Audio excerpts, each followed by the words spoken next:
Stadium in Marikudi.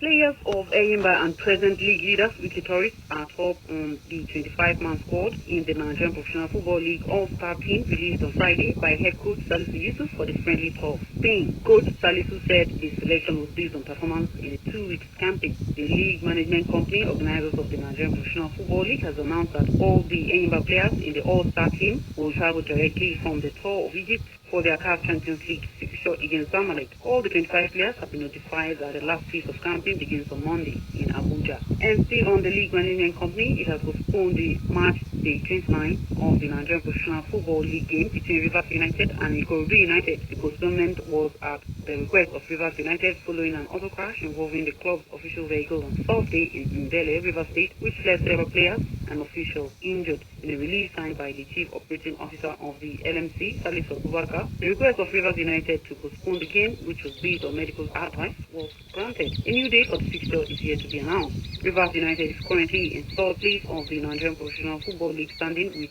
44 points from 26 matches, while Ikorodu United is in 19th place with 16 points from 25 matches. And finally, Cameroon received a seal of approval from the Confederation of African Football CAF inspection team as the country prepares to host the Women's African Cup of Nations in November. At the end of the inspection, the head of CAF's delegation, Leo Degatenga, said Cameroon was ready to organize a good competition. The inspection team, who visited Yaoundé, Doua, and Linde, thanked the organizing committee for the reception they received in Cameroon, and also acknowledging that the competition is not easy to organize. TEGA also extended the appreciation of CAF President Issa Hayatou to the Cameroon government for accepting to host the competition. 8 teams in total will take part in the African competition scheduled to run from 19th November to December 3rd. Nigeria and host Cameroon will be joined by Equatorial Guinea, Ghana, Kenya, Egypt, Zimbabwe, and South Africa at the tournament. And that's all we have for you on Sport News for Africa Hour. My name is Aisha Jamak. Thank you, Aisha Jamak. And now to our African proverb for today. It goes like this: a stumble may prevent a fall. The meaning of this word of wisdom is, correcting a little mistake may help you avoid a bigger one. While you ponder on that African proverb, we come to the end of the program Africa Hour. But before we finally draw the curtains, the high points of our top stories. We told you in the news that the Nigerian Senate President, Dr. Bukola Saraki, has appealed to the United Nations to lift its suspension on aid deliveries in Nigeria, as UNICEF calls on international agencies and the Nigerian government to assist children in the internally displaced camps, ITPs, from malnutrition. In South Sudan, the United Nations Security Council has extended the mandate of the UN peacekeeping mission in the country till mid-August 2016, as the mandate was to expire July 31st. And also in Burundi, the United Nations Security Council has authorized the deployment of 228 UN police forces to the country to monitor the security violence and human rights abuses in the country. And with those main points, we end this edition of the program Africa Hour. The program was produced by Mohammed Husseini, and I'm Salisu Muhammad. Do have a pleasant weekend. Thanks for listening. Goodbye.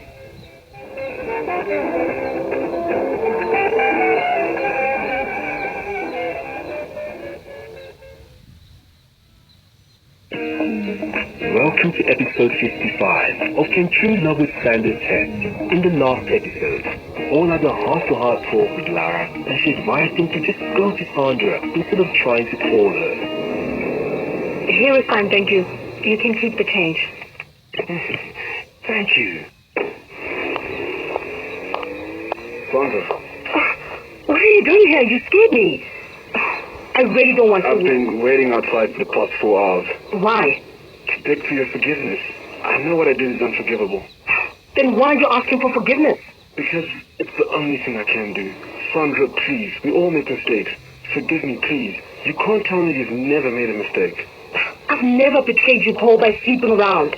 I know. I acted in anger. I wanted to get back at you. I'm not like that. I swear. You know me. I'm better than that. I thought I did. I've been miserable without you, Sandra. I promise I'll never let you down again.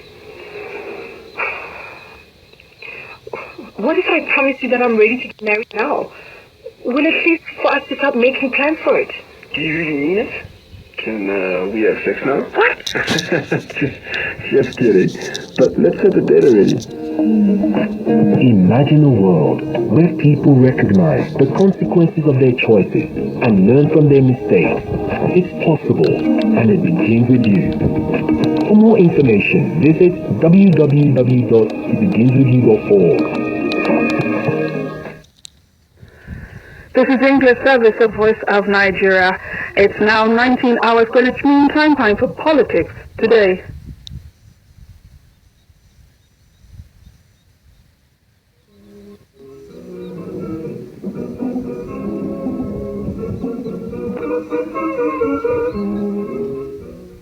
Hello and welcome to another edition of Politics Today, a program that takes a look at major political activities in Nigeria.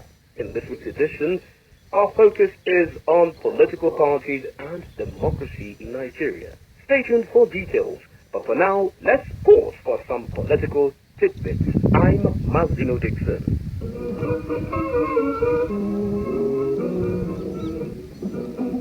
The national chairman of the People's Democratic Party, PDP, Senator Ahmed McCarthy, says the party has fixed August 17, 2016 for a new campaign to be held in Port Harcourt, Rivers State, Nigeria, to elect new leaders of the party. The decision was reached at a meeting of PDP stakeholders held in Abuja, the Federal Capital Territory. The Borno State Governor, Kashim Shettima, says he has concluded plans to conduct elections in all the 27 local government areas of the state next year. The governor said this during the inauguration of members of the Borno State Independent Electoral Commission at the Government House in Maiduguri, northeast Nigeria. Those were the political tidbits. My name is Salisu Muhammad.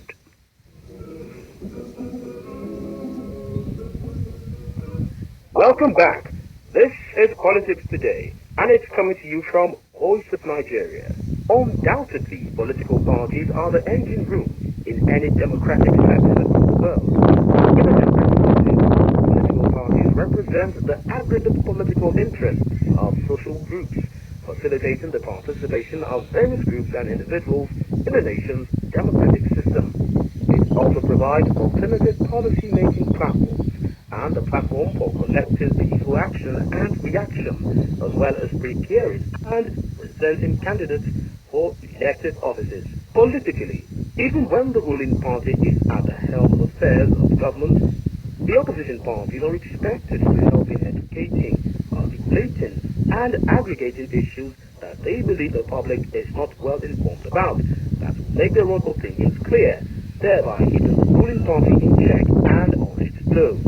Therefore, it is necessary for political parties to form a formidable umbrella to enable them to function effectively to achieve the expected goals.